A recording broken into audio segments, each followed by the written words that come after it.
Hello, party people. Hello, it's Randee for Thunderhorse Descendant. Welcome back to my channel, you guys. So, let me just start by saying this. I apologize for the November bargain bead box unboxing video. The first time that I did the video, I had technical difficulty. I thought, oh, I'll go in, I'll fix it, it'll be fine. And it still wasn't. So in the future, I'm going to be better. I'm going to be better about that. But today we have something that we need to discuss, and that is we got to use up the rest of this October box before we can jump into November. Like, I unboxed November and I'm like, okay, stuff. So we got to do this. So this video is going to be a little something different. This video is going to be like, how quickly can we get some quick little gift items together and just get going with it, because we got to do something. So without further ado, we are going to jump into the video. Okay guys, so I am just going to dump everything out of here as we normally do. If you've not been following along with this goings-ons, this is all the parts of my October box. Let's just get you up a little further so you see what's going on here. These are all the parts that we have left in the October box. Now we need to use all of these, so I'm just going to keep everything out on the mat because this was our goal.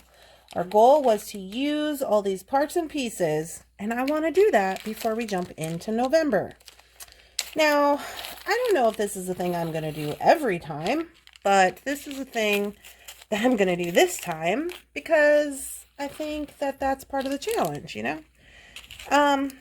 So these are what's left, right? We've made a bunch of projects, and now we got to deal with what's left. And quite honestly, I have a bunch of things pulled out here. As you can see, I got patina paints, I've got stretch cords and wires, and I've got memory wire. I've got it all because I don't know what we're going to need, because this is in fact a design on the fly as they usually are. So here's what we have. Now, this is where it gets creative. This is the creative process. I'm like, okay, Randee, we gotta think, because what do we got really? Got this one of those. These don't even belong in here. These do. These are large hole something or other that don't belong in here. All right. So this is what it's looking like. So here's what I'm thinking.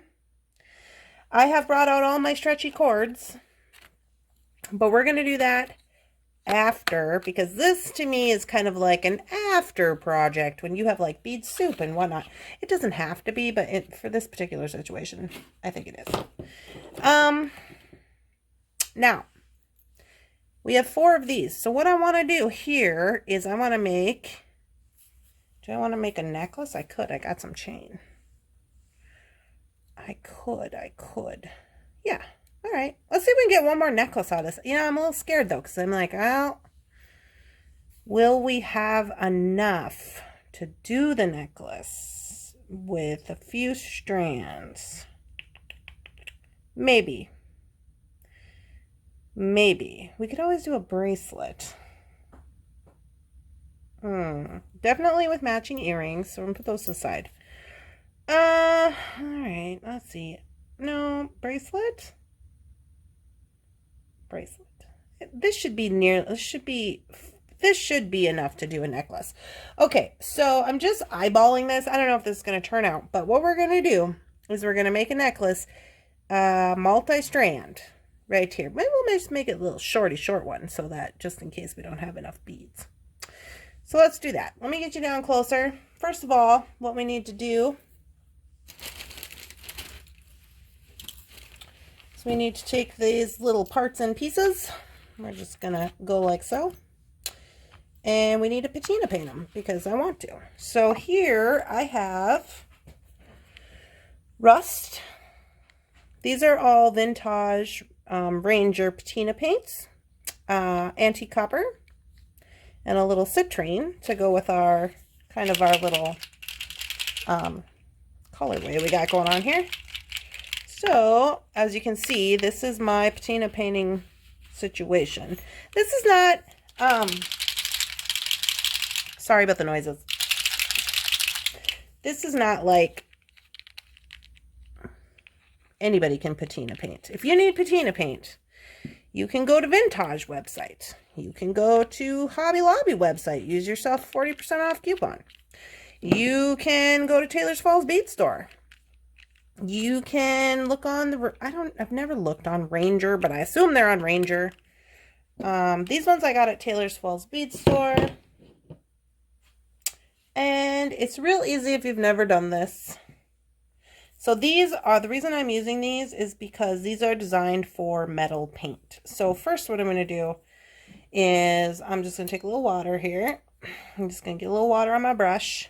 And I'm going to get a little orange.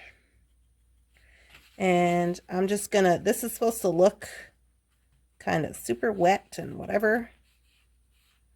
And I want to do all these at the same time. So I'm putting water on it to kind of dilute it a little bit. Not that much. Because I am going to go back over it with different colors. So, there is no rhyme or reason to this at all. This stuff dries super quick. This one needs a little more orange. This stuff dries super quick, which is why I like to use it. I don't know if you guys have gotten this idea by now, but I am a instant gratification girl. It's just how it is. And there's, if you want to learn, if you've never done any of this and you're like, Randee, what are you doing? They have all kinds of like how-tos and, you know, all that stuff online about the patina paints. But like I said, this is like just quick and dirty. Here we go. Now I'm going to go with a dry bristle brush because I'm going to just stick this in the paint. No water.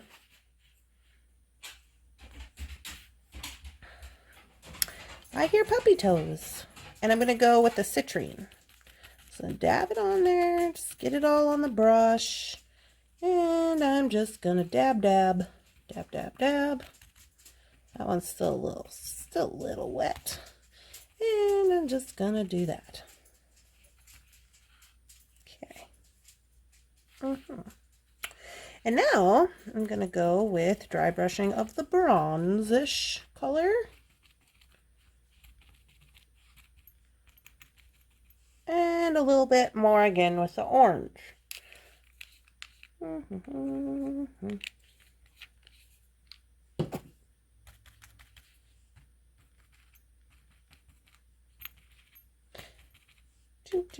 Okay. And then what I'm going to do is I'm going to get my file. Where is that at? Hold on. Okay, so I went and I got my file. Now, mine looks like this, kind of worn out. So I picked up another one at the Dollar Tree. And they come in a big block like this. They're in the automotive section. You just take your scissor and cut it like this. Because it's like spongy in the middle. This is like a sanding block. The only thing with these is that they're all very rough. All the sides are very rough. If you want a more softer situation, you're going to want to get the actual patina sanding block from Vintage. So now what I'm doing is I'm just taking off the paints. You can see there. Taking off the paints off the high raised edges. Oop. Here's the difference.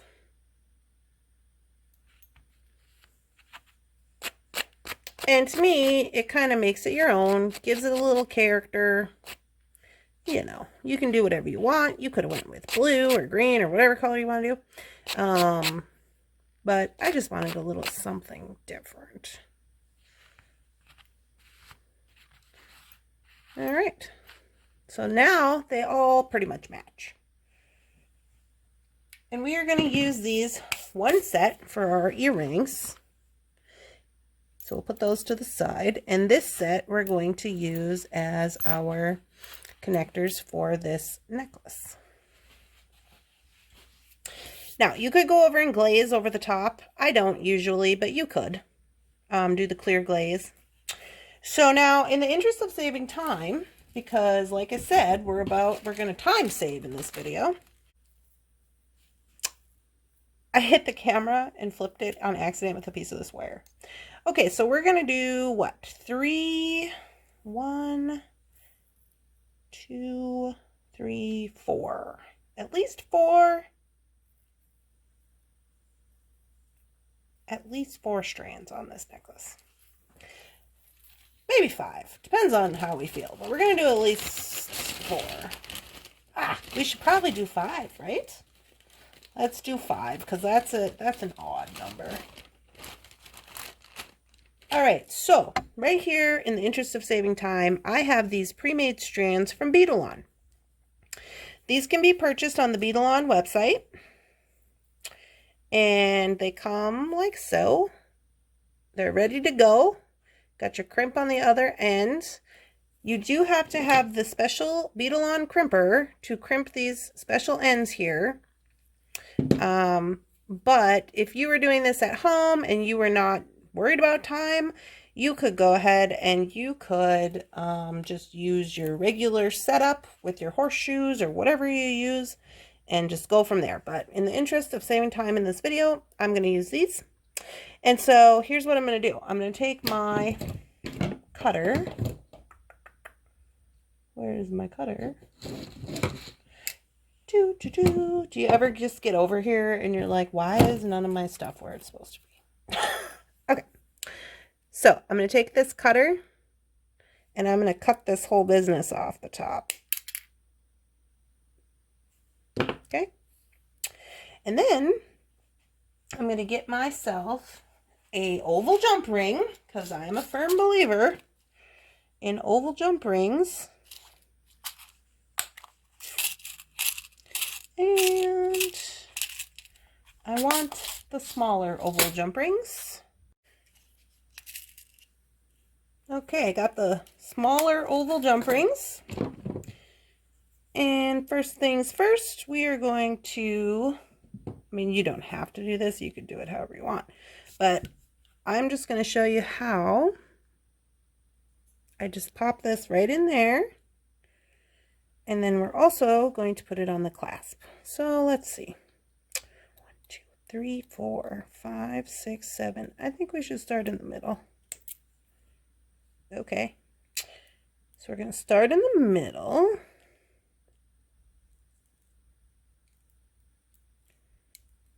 Maybe. There we go.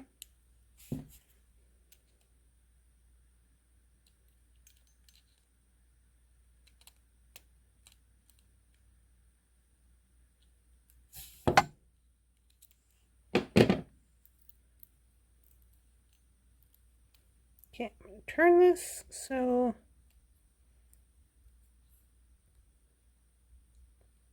there we go. All right, see how we're going here? So you got 1, 2, 3, it's in the fourth one. 1, 2, 3, it's in the fourth one. So this is the middle. Okay, and now we can start our beading. So let's just get that out of the way for now. And this, I want to incorporate all of these items that we have left in our October box into this necklace. So I'm going to get them all off of here.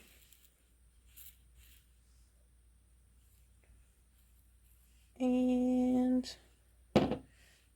we'll just see how it goes. Now, this orange bicone piece here, I'm going to put all this on one string. So I don't think that's going to be this string because this string is going to be in the middle, but I might incorporate a few. So I'll just put a few out. And let's see, how many do we have? Because I want this to be kind of like, I don't know that I want it to be asymmetrical. I want there to be an actual pattern of some kind. I mean, it might be a little wild, but that's okay. So just get all this put out like it should be. A lot of them green crystals left, I guess. And all right, we also have some little of these guys. I think we should wind them up maybe for charms. We shall see. We'll put those to the side. Got a few carnelian. Okay, so like I said, this is not going to be super long. It's probably only going to be like, oh, I guess that is probably 6 inches. 6 inches, something to that effect. We'll see what kind of situation we end up with here. So let's just start out with bead cap and let's just bead. We got to just bead because that's the deal. I'm going to zoom you out so you can see all what I got. So I'm just going bead cap, blue bead, bead cap. I think those fit on there nicely, which is why I like to use them together. These other smaller ones don't work out too good. And since we have a lot of these other kind, I'm going to kind of pepper those in as the spacer. Also, we need a little silver. And maybe we'll just backtrack that pattern. Maybe we'll do that. So just do it backwards.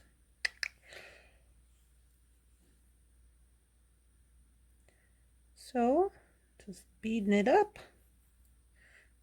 That one's orange, this one's green. And again with the bead caps. So at this point, I'm literally just doing whatever I want. That's what I'm doing. However, this is going to be my middle strand. And I said it was going to be about 4 inches. This is the pattern. So I'm going to put all 3 of these beads that we had left that are kind of mismatchy in here. So I'm going to go the carnelian. And I'm going to do a bumpy rondelle in between. The dragon vein agate, bumpy rondelle. And the other carnelian. And that's going to be our centerpiece there. Now I'm going to do this pattern back up the other side.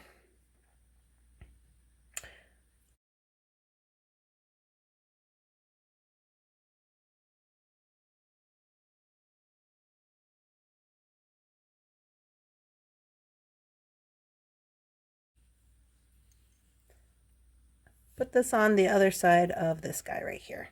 So I'm going to show you about these crimps. Where'd it go? Here it is. Okay, this is the other side of the crimp. So this comes with those pre-made strands from Beadalong. This is what it looks like.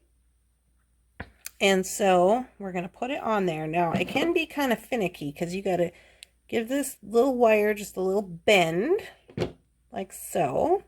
So you can get it in there because there's threads in here inside this little dealy bobber.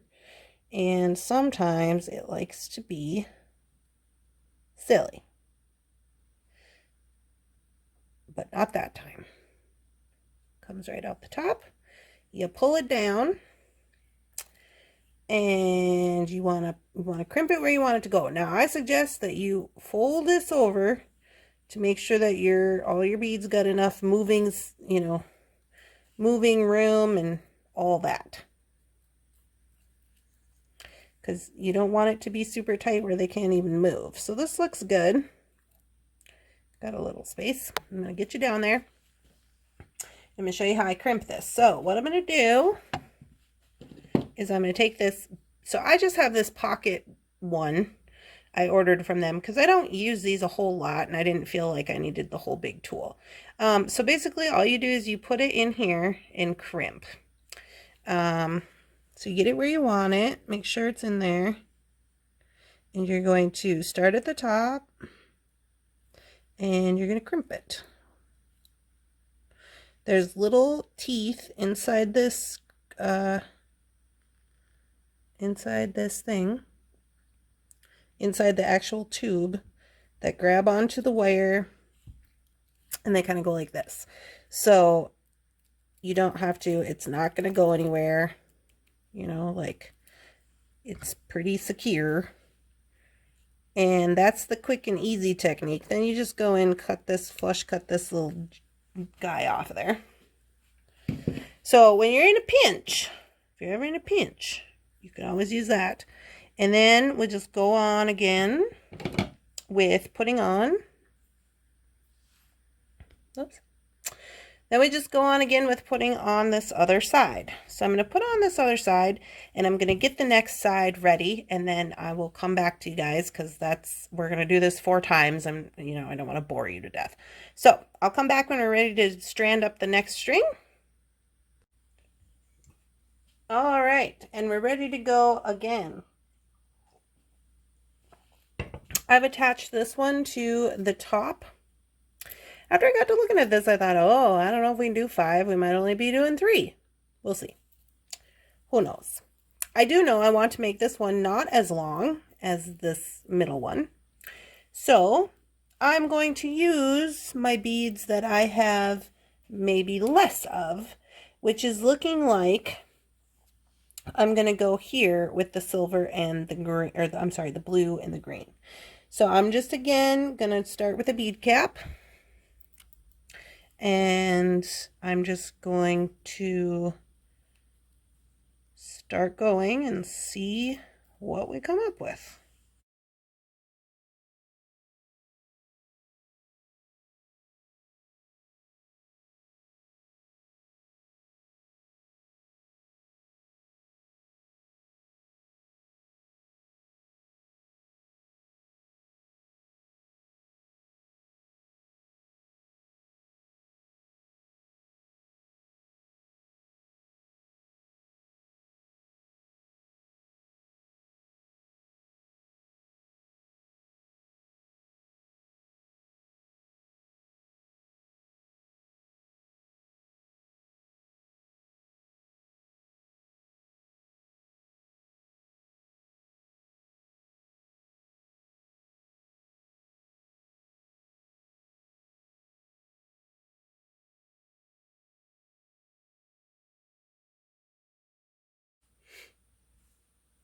All right, guys, so I have attached the last strand here, and this is what we got. And now I'm going to go for the next strand. Now, I'm going to try this. You can see I put it not in the last one, but the one next to it, because I'm going to do all of these little orange guys on, the orange ones on there.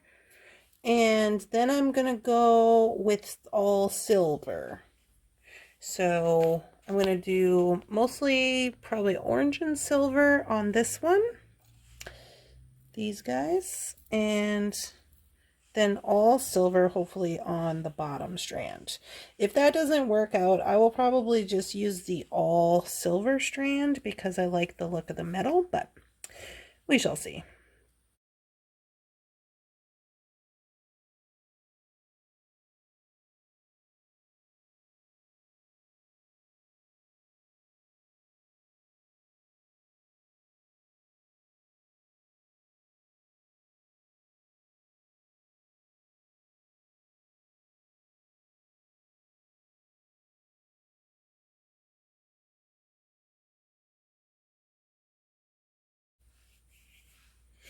Okay, and we're back.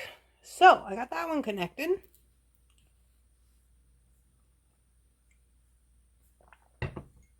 I got one more left to do, It did end up fitting on the second one. It worked out just fine. So I'm going to go now on the last one, this last little end hook here. I'm going to go all silver with whatever silver I have left.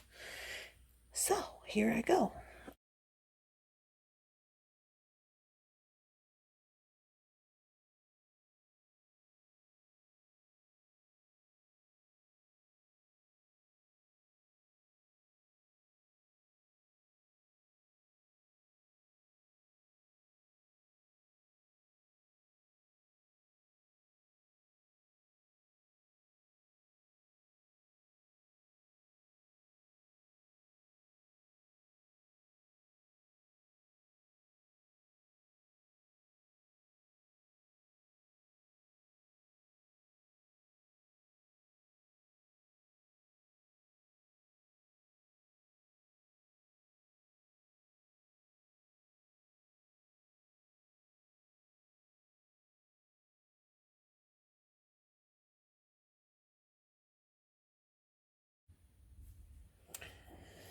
All right, guys, here we are. We're going to attach the chain. So, zoom me out a little bit. I'm going to give that a little cut. Just going to cut that in half.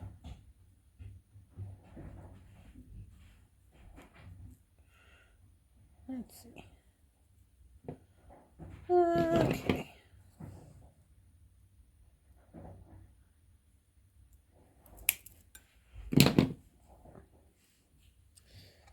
All right, then I'm going to go with my findings, with my little oval jump rings. Oh, here's some bigger ones.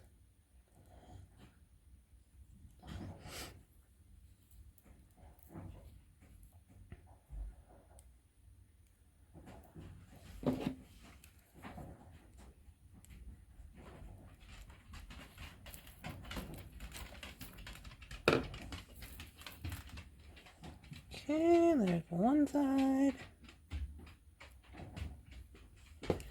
And here's the other side. So, after I got to making this necklace, I thought, you know, this is not quick at all. But that's what I felt when I wanted to start, when I got everything out and I started looking at the items, and I thought, oh, guess this is what we got left.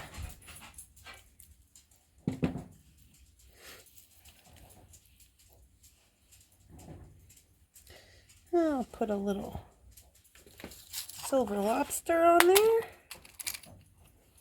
And just a little round ring.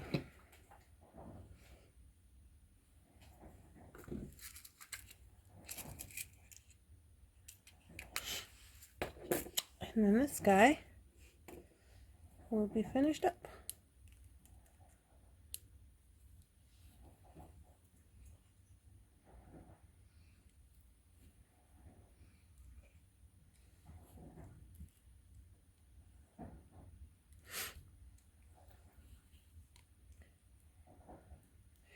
Might not be the easiest or the the quickest of projects, but it was fairly easy for what we had left. And then I might have to do some fast forwarding through that in the edits, but there we go. All right, there's our necklace. Let's get you down there so you can see a little better. So that's what she looks like. Pretty good. Pretty good, pretty good. Now we will make the matching earrings. So let me clear this out of the way and we'll start working on the earrings. Okay, so here we have the earring findings. As you can see, they have the loops on them, but I don't want to make them with the loopies, I don't think. I think I'm going to try to cut these bad boys off of there. So we shall see how it goes. Maybe.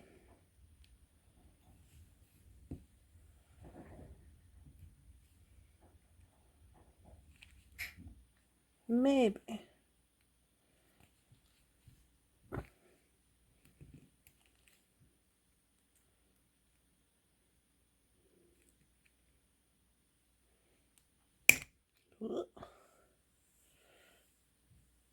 Okay, that's side came off pretty good. I will say you should probably be wearing safety goggles with this. So I'm just pushing as hard as I can with my plier or clipper, and then I'm kind of wiggling it, moving this in as I go to kind of break it off.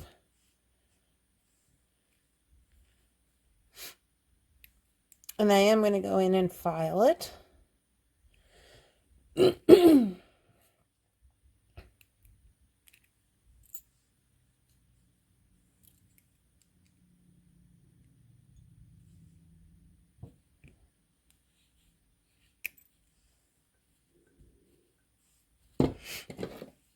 Okay, so I just did that just with my heavy duty metal cutter. And then I got this file. This is vintage file. I think any file would work. You just wanna get it so it's, you know, no sharp edges jumping out on anybody.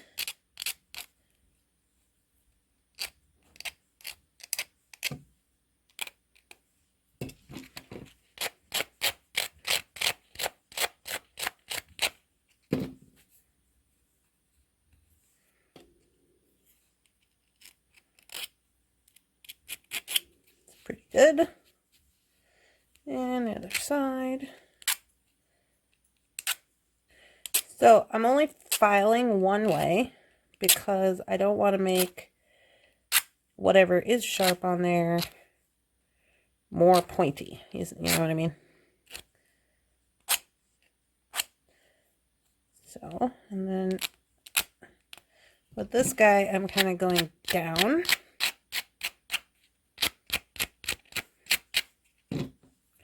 And that thing makes a mess, but I mean, what do you expect?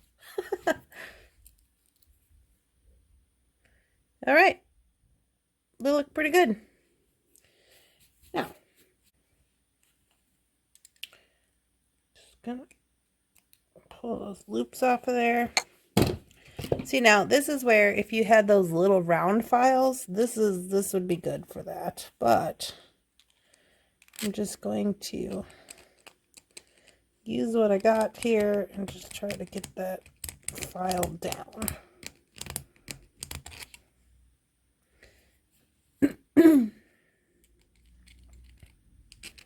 And you could probably spend a million years wiggling and jiggling with this business, but like I said, we're just working our way through. We're just working our way through these rest of these components before we get to November. Okay, so that's what we got. You can see when I took those off, they did do a little like indent there, but I mean, they all four came off evenly, so that's fine.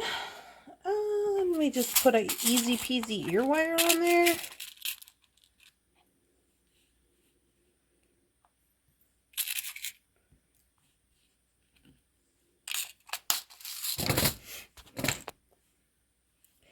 Easy peasy ear wire.